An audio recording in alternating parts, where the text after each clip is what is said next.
여러분, 성경에 최초로 제사 드린 내용은요, 창세기 4장에 등장합니다. 가인과 아벨이 드린 제사가 최초로 드린 제사, 최초로 드린 예배로 성경이 기록되어 있습니다. 그 뒤로 노아, 아브라함, 그리고 이삭과 야곱에 이르기까지 하나님께 제사 드린 것, 하나님을 예배한 것은요, 성경에 여러 차례 등장을 합니다.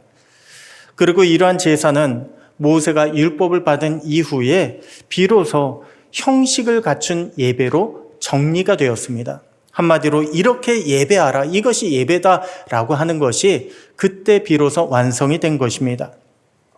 그때서부터 대략 1500여 년 동안 예수님의 시대에 이르기까지요, 하나님을 예배하는 것, 하나님께 제사 드리는 것은요, 그대로 쭉 이어져 내려왔습니다. 그러면 여러분, 구약 시대 때 드려진 그 제사가 아니라, 예배가 아니라 최초의 기독교식 예배, 기독교식 예배는 어떻게 시작이 되었을까요? 오늘날 우리가 드리는 그 예배의 시작은 어떻게 시작이 되었을까요? 예수님을 주님으로 고백하는 예수 공동체, 즉 교회가 처음에 세워질 때만 하더라도요, 안식일, 주님의 날은 토요일이었습니다. 게다가 그 당시에는 율법이 있었습니다. 율법을 지켜야 했고요. 그리고 성전도 있었습니다. 제사하기 위해서는 아무 데서가 아니라 성전에 꼭 올라가야만 했습니다. 그렇기 때문에 사도행전 2장에 성령 받고 교회가 시작되는 그때 모습을 보잖아요. 그러면 처음에 주님을 주로 고백한 사람들이 날마다 마음을 같이하여 성전에 모이기를 힘썼다고 합니다. 다른 게 아니라 성전에서 모이는 것을 힘썼다. 아니, 성령 받고 예수 공동체를 형성했다고 곧장 다른 예배를 시작한 것이 아니라는 것입니다. 그러다가 최초의 기독교식 예배는요, 예수 그리스도가 우리의 구주 되심을 고백하는 그런 예배는 바로 성도님들끼리 모여서 떡을 떼는 식탁 교제에서부터 시작이 되었습니다. 오늘날 성찬식, 이제 좀 있다가 저와 여러분이 행할 그 성찬식이 바로 최초의 기독교식 예배의 시작이라는 것입니다. 여러분, 초대교회 성도님들은요, 모일 때마다 떡을 떼었습니다. 왜냐하면 떡을 함께 나누는 성찬식은 예수님이 제자들에게 이것을 행하라 라고 그렇게 직접 남겨주신 명령이기 때문에 그렇습니다. 그래서 처음에 초대교회 성도님들은요, 모일 때마다 떡을 떼면서 한마디로 성찬식을 했습니다. 성도님들은 떡을 떼면서 생명의 떡으로 우리에게 오신 예수님을 기념했습니다. 성도님들은 잔을 나누면서 우리의 모든 죄를 사하시기 위해서 십자가에서 흘리신 예수님의 보혈을 생각했습니다. 그렇게 초대교회 성도님들은 성찬식을 통해서 구주 되신 예수님을 기념했습니다. 예수님의 은혜로 우리가 구원받았다, 예수님의 은혜로 우리가 지금 살아가고 있다라고 하는 것을 성찬식을 통해서 확인하고 또 확인했습니다. 여러분, 지금 우리가 드리는 이 예배는요, 바로 그렇게 시작이 되었습니다. 초대교회 예배는 내가 주님의 은혜 아니면 살아갈 수 없구나 라고 하는 것을 깨닫는 데서부터 시작이 되었습니다. 초대교회 예배는 그래서 반드시 그 은혜를 먹어야 하는 자리였습니다. 그렇기 때문에 초대교회 성도님들은 모일 때마다 함께 떡을 떼고 잔을 나누었습니다. 식사만 나눈 것이 아니라 주님의 은혜도 먹고 마시며 나누었습니다. 그렇다면 초대교회 성도님들이 모여서 떡을 뗄 때 여러분, 누가 주님의 은혜를 가장 많이 고백했을까요? 어떤 사람들이 주님의 은혜를 많이 고백했겠습니까? 아마도 예수님과 마지막 만찬의 자리에서 함께 식사를 했던 제자들, 12명의 제자들이요, 주님에 대한 은혜를 가장 많이 고백했을 것입니다. 제자들은 떡을 뗄 때마다 예수님이 하신 말씀을 기억했을 것입니다. 그 음성이 지금도 생생히 들리는 것처럼 내가 그렇게 기억하고 있다, 이렇게 고백했을 것입니다. 또한 그 마지막 만찬의 자리에서 예수님께서 한 사람 한 사람 직접 바라보시던 그 눈빛을 기억했을 것입니다. 예수님의 제자들은요, 성찬의 자리, 다른 것이 아니라 주님을 기억했습니다. 내가 너희에게 전한 것은 주께 받은 것이니 이렇게 이야기를 하면서 주님의 은혜를 함께 나누었을 것입니다. 그러면 여러분 그 중에 어떤 제자가 가장 많이 예수님을 생각했을까요? 초대교회 성찬식에서 떡을 뗄 때 누가 가장 많이 예수님을 생각했을까요? 아마도 수제자인 베드로였을 것입니다. 여러분 베드로는요, 마지막 만찬의 자리 때만 하더라도 누구보다 어떤 제자들보다 자신이 있었습니다. 믿음의 자신이 있었습니다. 나 정도만 믿으라고 해. 누가 나보다 믿음이 더 클까? 또한 열정의 자신이 있었습니다. 누가 뭐라고 하더라도 가장 먼저 뛰어나간 사람이 베드로 아닙니까? 헌신의 자신이 있었습니다. 그렇기 때문에 베드로는요, 마지막 만찬의 자리에서 모두가 주를 버릴지라도 나는 결코 버리지 않겠나이다. 그렇게 예수님 앞에 호언장담까지 했습니다. 그러나 베드로는 어떻게 되었습니까? 몇 시간 뒤에 닭이 3번 울기 전에 예수님이 예고하신 대로 3번 예수님을 부인했습니다. 아니, 그냥 부인한 것도 아니고 저주하면서 부인했습니다. 그렇기 때문에 베드로는요, 성찬식의 자리는 다른 자리가 아닙니다. 성찬식의 자리, 예전에 내가 그 마지막 만찬의 자리에서 주님 앞에 교만했던 그 교만한 자기 자신을 만나는 자리가 성찬식의 자리였습니다.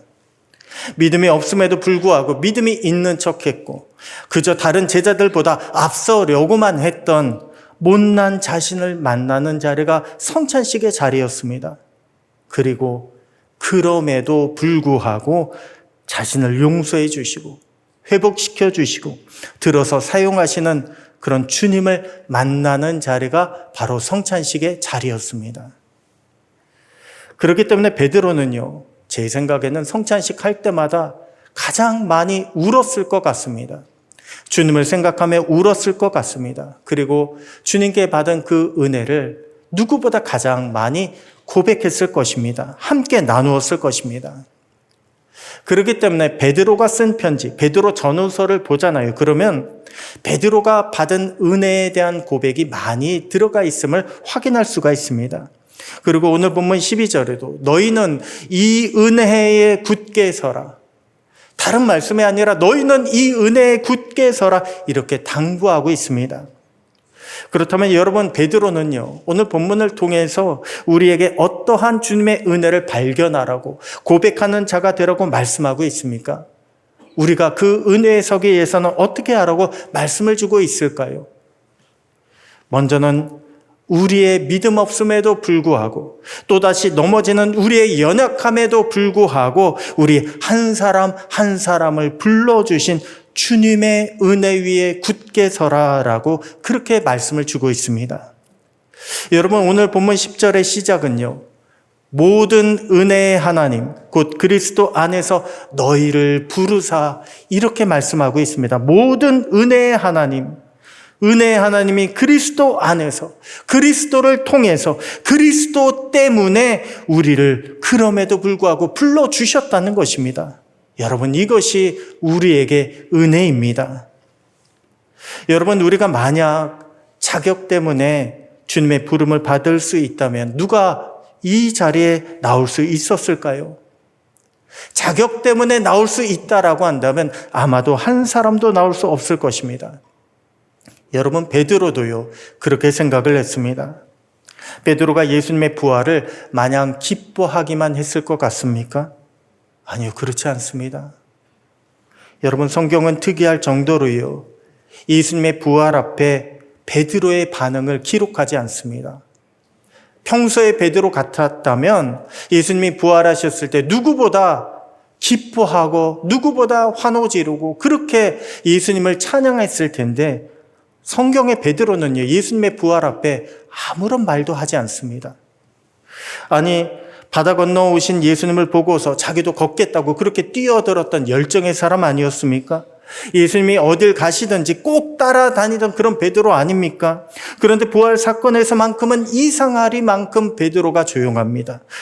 아니, 요한복음 21장 보면요, 오히려 베드로는 예수님을 피해서 나는 다시 고기 잡으러 간다고 그렇게 도망치기까지 했습니다. 왜 그럴까요? 그만큼 베드로는 견딜 수가 없는 것입니다. 자기 자신이 예수님을 배반했다는 그 사실이요, 너무나도 부끄럽고 견딜 수가 없었던 것입니다. 그래서 예수님이 부활하셨음에도 불구하고 예수님 앞에서 도망치는 자가 되었던 것입니다. 하지만 예수님은요, 그런 베드로를 다시 불러주셨습니다. 베드로가 예수님을 배반했던 그 숯불 앞에서 요한의 아들 시몬아, 내가 나를 사랑하느냐? 이렇게 물어보시며 내 양을 치라, 내 양을 먹이라. 베드로의 허물을 용서하시고 다시금 복음의 사명자로 불러주셨습니다. 세워주셨습니다. 여러분, 베드로는요, 이것을 잊지 않았습니다. 성찬을 나눌 때마다 주님이 나에게 베풀어 주신 은혜, 그럼에도 불구하고 다시 불러주신 그 은혜를 기억했습니다. 이것이 베드로로 하여금 어떠한 어려운 일이 있을지라도 다시 일어나게 만드는 힘이 되었습니다. 은혜가 되었습니다. 오늘 우리도 한 해를 정리하는 마지막 날에 주일을 맞아 이 자리에 모였습니다. 예배 자리에 모였습니다.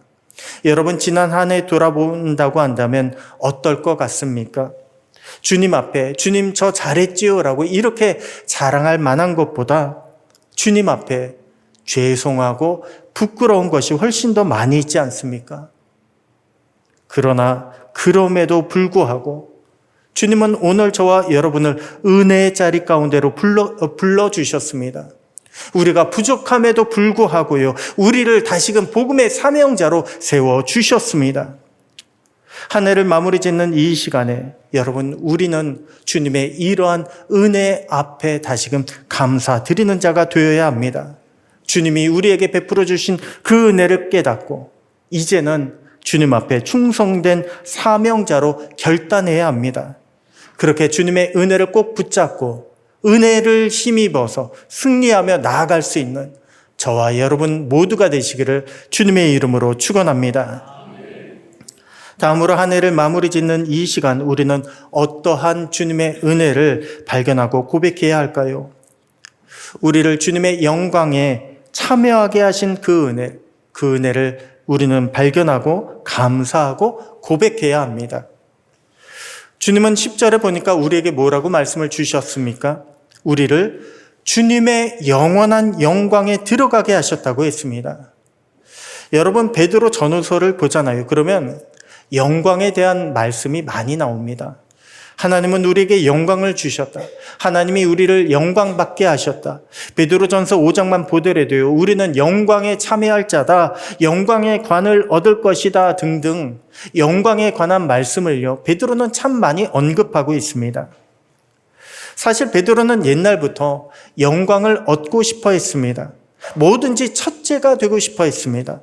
그래서 그동안 뭐든지 그렇게 앞장을 섰습니다. 무슨 일이든 열심을 내었습니다. 제자들끼리 누가 더 크냐 경쟁할 때에도 베드로는 빠지지 않았습니다. 그러나 베드로는요, 부활하신 주님을 만난 이후에 그동안 추구하던 이 땅의 영광이 진짜가 아니구나라고 하는 것을 깨닫게 되었습니다. 진짜 영광은, 영원한 영광은 우리 주님을 만날 때, 우리 주님을 통해서 우리가 얻을 수 있다라고 하는 것을 비로소 발견하게 된 것입니다. 여러분, 우리는 원래 영광에 이를 수가 없는 자들이었습니다. 그렇기 때문에 로마서 3장 23절은 뭐라고 말씀하고 있습니까? 모든 사람이 죄를 범하였음에 하나님의 영광에 이르지 못하였더니라고 그렇게 말씀하지 않았습니까? 그런데 그런 우리를요, 주님이 불러주셨습니다. 우리를 떠나지 않으시고 우리를 포기하지 않으시고 여기까지 우리를 인도하여 주셨습니다. 그렇게 주님은 우리를 주님의 은혜만이 아니라 주님의 영광에 참여할 수 있도록 만들어 주셨습니다. 그렇게 우리와 동행하여 주셨습니다. 여러분, 오늘 저와 여러분도요, 믿음이 좋아서 이 자리에 나온 것이 아닙니다. 우리가 성실하기 때문에 이 자리에 나온 것이 결코 아닙니다. 오직 우리와 함께 하시고 여기까지 인도하여 주신 주님의 은혜로 말미암아 오늘 이 시간 예배 자리, 은혜 자리에 나오게 된 줄로 믿으시기 바랍니다. 그렇기 때문에 고린도전서 15장 10절은요, 이렇게 말씀을 주고 있습니다. 그러나 내가 나 된 것은 하나님의 은혜로 된 것이니 내게 주신 그의 은혜가 헛되지 아니하여 내가 모든 사도보다 더 많이 수고하였으나 내가 한 것이 아니요 오직 나와 함께 하신 하나님의 은혜로라. 열심히 한 것, 내가 한 것이 아니란 거예요. 오직 나와 함께 하신 하나님의 은혜라고 고백하고 있는 것입니다. 오늘 우리 모두는요, 영원한 영광에 참여하게 하신 주님의 은혜로 이 자리에 앉아 있습니다.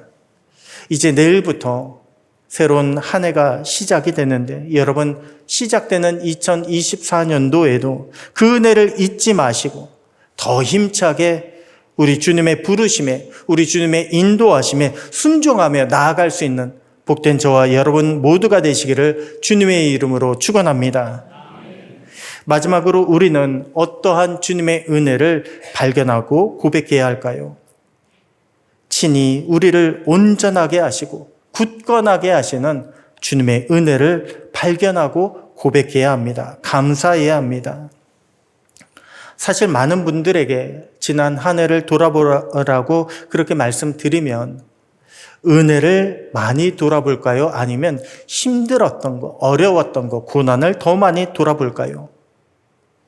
아마 많은 분들이 은혜보다는 어려웠던 고난을 더 많이 돌아볼 것입니다. 지난 한 해 나는 이것 때문에 너무나 힘들었다. 내게는 이러이러한 것들이 고난이었다라고 그렇게 고백하게 될 것입니다. 그런데 베드로는요, 우리를 다시 회복시켜 주시고 더 나아가 굳건하게 하시는 그런 주님을 바라보라고 합니다. 고난이 아니라 주님을 바라보라고 그렇게 말씀하고 있습니다. 10절 중반부터 보면 잠깐 고난을 당한 너희를 친히 온전하게 하시며 굳건하게 하시며 강하게 하시며 털을 견고하게 하신다고 했습니다. 여기서 베드로는요, 친히 우리 주님께서 친히 우리를 온전히 굳건히 강하고 그리고 털을 견고하게 하신다, 이것을 강조하고 있습니다. 여러분, 우리는요 잘 놓치는 것이 하나 있습니다. 이 땅을 살아가면서 우리는 다른 것보다 우리 주님을 잘 놓칩니다. 우리는 주님보다 주님이 우리에게 무엇을 주실까, 그것에 더 많이 관심을 갖습니다. 우리는 주님보다 주님이 어떻게 하실까, 이거에 더 많이 신경을 씁니다. 그러나 그것은요 철저하게 우리 주님의 몫입니다. 우리가 신경 쓸 일이 아닙니다. 관여할 일이 아닙니다. 우리는 다만 친히 우리와 함께 하시고 친히 우리를 도우시는 우리 주님만 바라보면 되는 것입니다. 우리 주님만 믿고 따라가고 의지하게만 하면 되는 것입니다. 주님은 친히 우리를 온전케 하신다고 했습니다. 여러분, 여기서 온전하다는요 다른 것이 아닙니다. 완전하다예요. 영어로 이야기하면 퍼펙트입니다. 완전하다. 사실 하나님은 우리에게 완전을 요구하고 계십니다. 하나님은 99세 된 아브라함에게 나타나셔서 나는 전능한 하나님이라 너는 내 앞에서 행하여 완전하라, 이렇게 말씀하셨고요.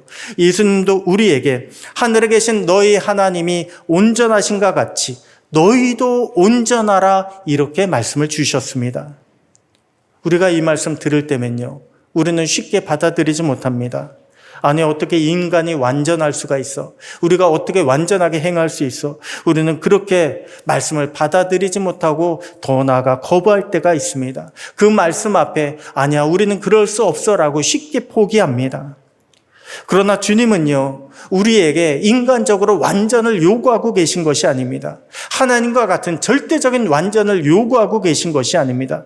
주님은 우리가 주님 안에 있기만 하면, 주님 안에 있기만 하면 완전하다라고 인정해 주신다는 것입니다. 우리가 완전하기 때문에 완전한 것이 아니라 완전하신 주님이 우리를 완전하다라고 그렇게 인정해 주신다는 것입니다. 여러분, 학교에서 어릴 때 많은 시험을 치르잖아요. 수학 100점을 맞습니다. 그러면 수학 천재입니까? 영어 시험 ABC부터 해가지고 영어 시험을 치르는데 100점을 맞았습니다. 그러면 어디 나가서 영어 할 정도로 완전합니까? 그 수준에 맞는 것, 이 정도의 너희는 100점이다라고 그렇게 인정해 주는 거 아닙니까? 마찬가지입니다. 주님도 우리에게 요구하시는 것은요, 주님 안에 들어와서 주님 말씀에 순종하기만 하라고, 그 안에 거하기만 하라고, 그러면 내가 너희를 완전하다라고 인정해 주신다고 하시는 것입니다. 그것이 바로 우리 주님의 보혈의 능력입니다. 우리는 자격이 없지만, 우리는 부끄럽지만 주님의 보혈로 말미암아 우리는 어떻게 되었습니까? 완전한 자가 된 것입니다. 주님은 우리를 보혈로 말미암아 정하게 만들어 주셨습니다. 보혈로 말미암아 우리가 주님 앞에 의인된 자로 서게 된 것입니다. 그렇게 주님은 우리를요, 굳건하게 쓰러지지 않게 만들어 주셨습니다. 죄와 싸워 이길 수 있도록 우리를 강하게 붙잡아 주셨습니다. 또한 그 위에 주님의 교회의 터를요, 견고하게 세워 주신다고 했습니다. 여러분, 이것이 초대교회 성도님들이 모일 때마다, 그리고 성찬을 나눌 때마다 함께 나누었던 주님의 은혜입니다. 야, 우리는 약하지만, 연약하지만, 부족하지만 우리 주님은 완전하시다. 우리 주님만 붙잡고 우리는 끝까지 나가야 된다. 이러한 은혜를 함께 나눈 것입니다. 그리고 오늘 저와 여러분도 이 은혜 위에 굳게 서는 자들이 되어야 합니다. 이 은혜를 기억하고, 이 은혜를 밖에 나가서도 꼭 붙잡고, 이 은혜를 의지하여 승리하는 자가 되어야 합니다. 우리 교회를 세울 수 있어야 되는 것입니다. 오늘은 2023년도 마지막 날입니다. 그렇게 주님 앞에 나와서 예배 드리는데 여러분, 우리를 한번 돌아보시기 바랍니다. 우리는 얼마나 은혜 가운데 살아왔습니까? 우리는 얼마나 은혜를 꼭 붙잡고 살아왔습니까? 한번 돌아보시고, 그리고 주님의 성찬을 나누면서 주님, 나에게 이러한 은혜를 허락하여 주시옵소서. 이 은혜 꼭 붙잡고 주님 살아가는 자 되게 하여 주시옵소서. 그렇게 주님 앞에 은혜를 구하고 결단하시기 바랍니다.